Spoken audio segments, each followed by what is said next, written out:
Hello everyone, welcome to only GPSC nothing else. આજે મિત્રો આપણે કરંટ ટોપિક જે ઇલેક્શન કમિશન ઓફ ઇન્ડિયા હંમેશા ચર્ચામાં હોય છે અને સ્ટેટ ઇલેક્શન કમિશન એમાં આંધ્રપ્રદેશનો ઇસ્યુ હમણાં થયો હતો એના વિશે ડિસ્કસ કરીશું. આ વિડીયોમાં આપણે આખું ઇલેક્શન કમિશન ઓફ ઇન્ડિયા અને સ્ટેટ ઇલેક્શન કમિશન વિશે માહિતી મેળવશું. ઇલેક્શન કમિશન ઓફ ઇન્ડિયા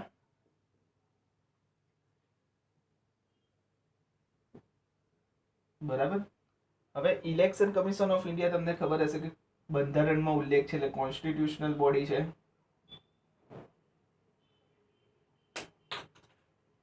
બરાબર.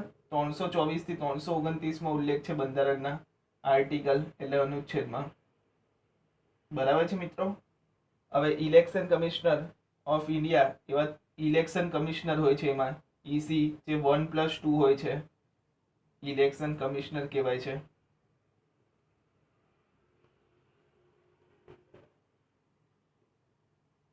ટોટલ 3 હોય છે. આમનો પગાર સુપ્રીમ કોર્ટના જજ જેટલો હોય છે. બરાબર. ઇલેક્શન કમિશન ઓફ ઇન્ડિયા જે 3 હોય છે એમનો કાર્યકાળ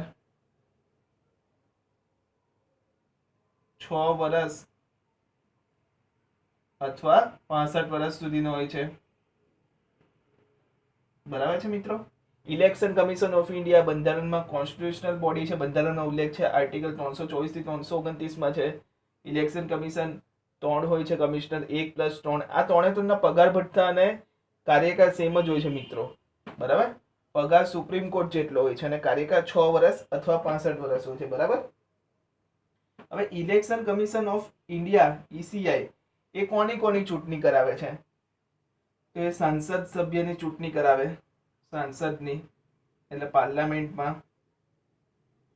પાર્લામેન્ટની ચૂંટણી ઇલેક્શન કમિશન ઓફ ઇન્ડિયા કરાવે. પછી રાષ્ટ્રપતિની ચૂંટણી કરાવે, ઉપરાષ્ટ્રપતિની ચૂંટણી કરાવે અને વિધાનસભાની ચૂંટણી કરાવે. યાદ રાખજો મિત્રો, ઇલેક્શન કમિશન ઓફ ઇન્ડિયા સાંસદ, પાર્લામેન્ટ, પ્રેસિડેન્ટ, વાઇસ પ્રેસિડેન્ટ અને વિધાનસભા એટલે લેજિસ્લેટિવ કાઉન્સિલ આની ચૂંટણી કરાવે છે. બરાબર. હવે ઇલેક્શન કમિશન ઓફ ઇન્ડિયા મિત્રો એને કોન્સ્ટિટ્યુશનલ વોચડોગ કહેવામાં આવે છે, એટલે બંધારણને વફાદાર હોય છે. આવું યુપીએસસી માં સવાલ પૂછાયો હતો કે કોન્સ્ટિટ્યુશનલ વોચડોગ કયા કયા કમિશન છે, બંધારણમાં કોન્સ્ટિટ્યુશનલ વોચડોગ કઈ સંસ્થા છે? તો એક છે મિત્રો યુપીએસસી, બરાબર, યુનિયન પબ્લિક સર્વિસ કમિશન. બીજું છે સીએજી, કમ્પ્ટ્રોલર ઓડિટર જનરલ, બરાબર, 148 માં જે ઓડિટનું કામ કરે છે. ત્રીજું છે સુપ્રીમ કોર્ટ, બરાબર, અને ચોથું છે ઇલેક્શન કમિશન. બરાબર. UPSC union public service commission જેનો ઉલ્લેખ 308 થી 320 માં છે. સીએજી જેનો ઉલ્લેખ 148 થી 151 માં છે. યુપીએસસી તમને ખબર છે કે આઈએએસ આઈપીએસ જેવી અખિલ સેવાની ભરતી કરે છે. સીએજી ગવર્મેન્ટના ઓડિટનું કામ કરે છે. સુપ્રીમ કોર્ટ જે બધા જ્યુડિશિયલ કેસીસ હેન્ડલ કરે છે અને ઇલેક્શન કમિશન જે ઇલેક્શન કમિશન ઓફ ઇન્ડિયા છે તે વિધાનસભા, સાંસદ, રાષ્ટ્રપતિ, ઉપરાષ્ટ્રપતિનું ચૂંટણીનું કામ કરે છે. તો એને કોન્સ્ટિટ્યુશનલ વોચડોગ કહેવાય. બરાબર.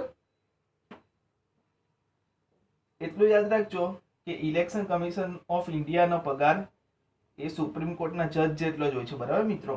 અને એમની હટાવવાની પ્રોસેસ બી સુપ્રીમ કોર્ટના જજ જેવી છે. આપણે આગળ જોઈએ. બીજું આવે છે મિત્રો સ્ટેટ ઇલેક્શન કમિશન, એટલે રાજ્યમાં બી ઇલેક્શન કમિશન હોય છે જેમાં એક હેડ હોય છે, જેને એક જ હોય છે, જેને ઇલેક્શન કમિશનર કહેવાય છે. એક ઇલેક્શન કમિશનર.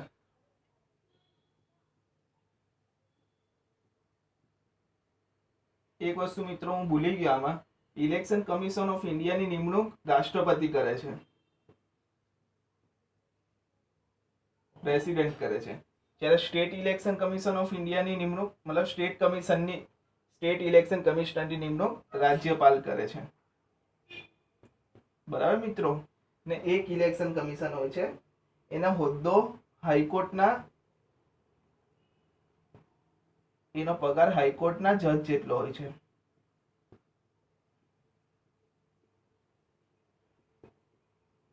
બરાબર. સ્ટેટ ઇલેક્શન કમિશન એક હોય છે, રાજ્યપાલ નિમણૂક કરે છે, હાઈકોર્ટના જજ જેટલો પગાર હોય છે, બરાબર, યાદ રાખજો મિત્રો. અને મેઇન કામ શું છે સ્ટેટ ઇલેક્શન કમિશનનું? કામ છે પંચાયતની ચૂંટણી, નગરપાલિકાની ચૂંટણી અને તાલુકાની ચૂંટણી કરે છે, બરાબર. એટલે સ્ટેટ ઇલેક્શન કમિશન પંચાયતની ચૂંટણી, નગરપાલિકાની ચૂંટણી કરે છે અને તાલુકાની ચૂંટણી કરાવે છે, બરાબર.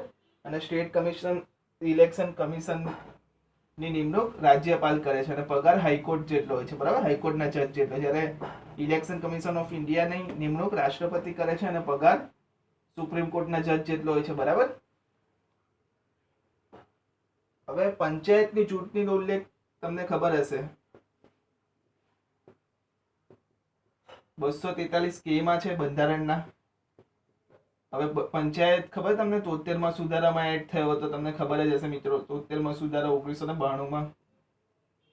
જ્યારે નગરપાલિકાની ચૂંટણી 243 ZA માં છે,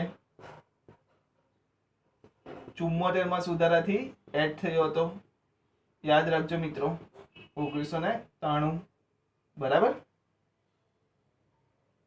હવે ઇલેક્શન આ યાદ રાખજો મિત્રો, પંચાયતની ચૂંટણી 243 કે માં છે, 73મો સુધારો, નગરપાલિકાની ચૂંટણી 243 ZA માં છે, 74મો સુધારો. હવે ઇલેક્શન કમિશનને કઈ રીતે હટાવે, રિમૂવ કરવા હોય તો કઈ રીતે કરાય, હટાવવાની પ્રક્રિયા? પહેલું તો એ સ્વેચ્છાએ રાજીનામું આપી દે, ત્યારે સ્વેચ્છાએ રાજીનામું, બરાબર. બીજું છે મિત્રો, તેને દૂર કરવા માટે મિસબિહેવ કરે, ક્યારેક મિસબિહેવ કરી દે તો એને હટાવી શકાય. એની માનસિક સ્થિતિ બગડી ગઈ હોય,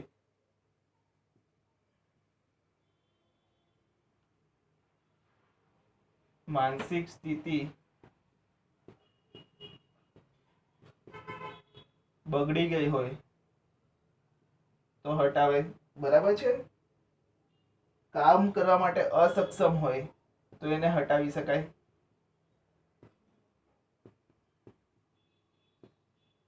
બરાબર છે મિત્રો.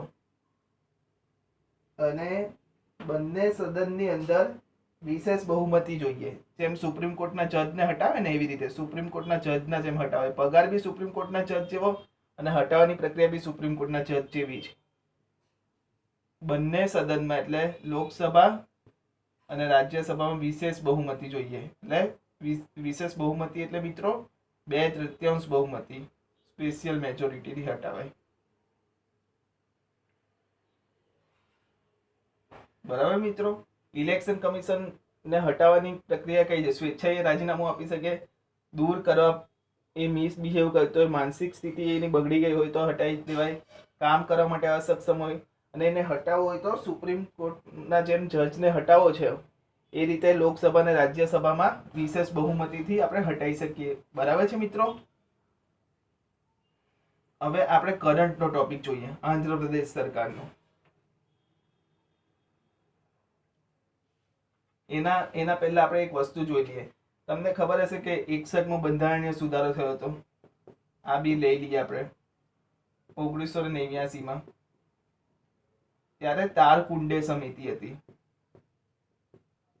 તારકુંડે સમિતિ. તેને વોટિંગ રાઈટ, જે વોટિંગ કરવા આપણે જઈએ એની ઉંમર 21 થી ઘટાડીને 18 કરેલી હતી, બરાબર. તો આ મિત્રો યાદ રાખજો કે તારકુંડે સમિતિ હતી, જે 61મો બંધારણીય સુધારો થયો હતો 1989માં. ત્યારે વોટિંગની ઉંમર 21 વર્ષથી 18 વર્ષ થઈ હતી, બરાબર. હવે આપણે મિત્રો ખૂબ આઈએમપી ટોપિક, કરંટનો ટોપિક આંધ્રપ્રદેશ સરકારનું જોઈએ. આંધ્રપ્રદેશ પંચાયત અધિનિયમ છે, પંચાયત અધિનિયમ એટલે એક્ટ, 1994 નો એક્ટ છે, બરાબર.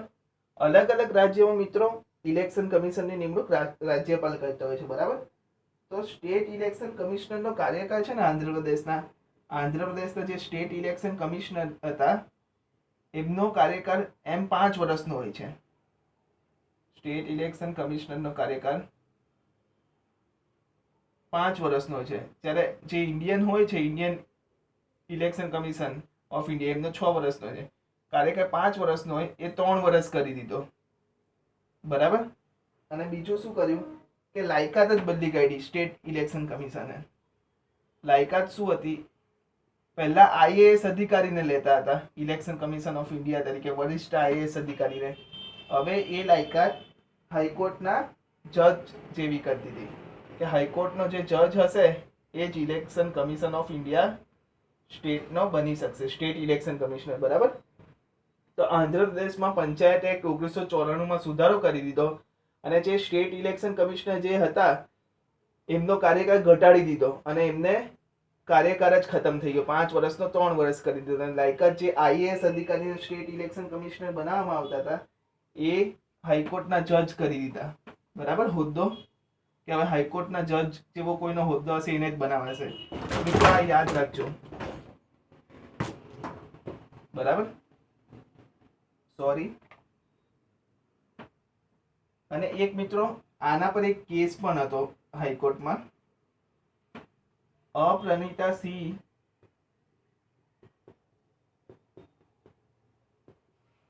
Versus state of UP. આ કેસ એવું કહે છે મિત્રો, આ કેસ એવું કહે છે કે કોઈ પણ ઇલેક્શન કમિશનરનો કાર્યકાળ દૂર કરવા માટે સમય ઓછો કરવો એ બંને અલગ વાત છે. એટલે કે કોઈ પણ ઇલેક્શન કમિશન હોય, જેમ કે આંધ્રપ્રદેશના ઇલેક્શન કમિશન કામ કરતા હતા સ્ટેટ ઇલેક્શન કમિશન, પરંતુ એમનો કાર્યકાળ ઘટાડીને એમને દૂર કરી દીધો. તો આ Arpanita Singh versus state of UP નો કેસ થયો છે. એમાં એવું કીધું છે કે કોઈ પણ ઇલેક્શન કમિશન હોય ને એને હોદ્દા પરથી એનો કાર્યકાળ દૂર કરવો. બરાબર. એને કાર્યકાળમાંથી દૂર કરવો અને તેનો સમય ઘટાડવો, કાર્યકાળનો સમય ઘટાડવો એ અલગ વાત છે. હું તમને સમજાવું મિત્રો. આ એવું શું કામ કેસ આવેલો? થયું શું છે મિત્રો કે આંધ્રપ્રદેશમાં જે ઇલેક્શન કમિશનર ઓફ સ્ટેટ કામ કરે છે, સ્ટેટ ઇલેક્શન કમિશનર, એ એમનો કાર્યકાળ ચાલુ હતો. 3 વર્ષ પૂરા થઈ ગયેલા હતા. બરાબર. પતવાના જ હતા ને આ લોકોએ ઓર્ડિનન્સ લઈ આવ્યા. હવે એ ઓર્ડિનન્સમાં એ લોકોએ વિધાનસભામાં બિલ પાસ કરી દીધું. એમાં એવું કીધું કે જે સ્ટેટ ઇલેક્શન કમિશનર છે એનો કાર્યકાળ 3 વર્ષનો જ હશે અને હાઈકોર્ટના જજ હશે. તો એ ભાઈ તો ઇલેક્શન કમિશનર હતા જ સ્ટેટના, તેમાં સમય મર્યાદા બી ઘટાડી દીધી અને એને દૂર કરવા માટે જ ઘટાડી. બરાબર. તો આ જે અર્પણિતા Singh versus state of UP છે ને, આ કેસ ખૂબ આઈએમપી છે મિત્રો, યાદ રાખજો. સ્ટેટ ઇલેક્શન કમિશનનો કોઈ સવાલ પૂછાય તો આ કેસ આપણે ટાંકી દેવાનો. બરાબર. તો આ હતું આજનું ઇલેક્શન કમિશન ઓફ ઇન્ડિયા. આપણે એકવાર રિવાઇઝ કરી દઈએ. આર્ટિકલ 324 થી 29 છે. કોન્સ્ટિટ્યુશનલ બોડી છે. બરાબર. વિધાનસભા, સંસદ, રાષ્ટ્રપતિ, ઉપરાષ્ટ્રપતિનું ઇલેક્શન કરાવે છે. બરાબર છે મિત્રો. સુપ્રીમ કોર્ટના જજ જેટલો હોદ્દો હોવો જોઈએ. બરાબર. પગાર બી સુપ્રીમ કોર્ટના જજ જેટલો મળે છે એને. બરાબર. અને election commission of India constitutional watchdog છે. State election commission of India કોણ છે? પંચાયતની ચૂંટણી કરે, પછી નગરપાલિકા, તાલુકા પંચાયતની ચૂંટણી કરે છે. બરાબર. ને આંધ્રપ્રદેશમાં શું થયું કે જે સ્ટેટ ઇલેક્શન કમિશનનો ક્રાઇટેરિયા હતો એ 5 વર્ષનો 3 વર્ષ કરી દીધો અને જે આઈએએસ અધિકારીને લેતા હતા એના બદલે સ્ટેટ ઇલેક્શન કમિશન તરીકે હાઈકોર્ટના જજને લઈ લીધા. અને મેઇન કયો કેસ છે? Arpanita Singh versus state of UP. Okay friends, thank you.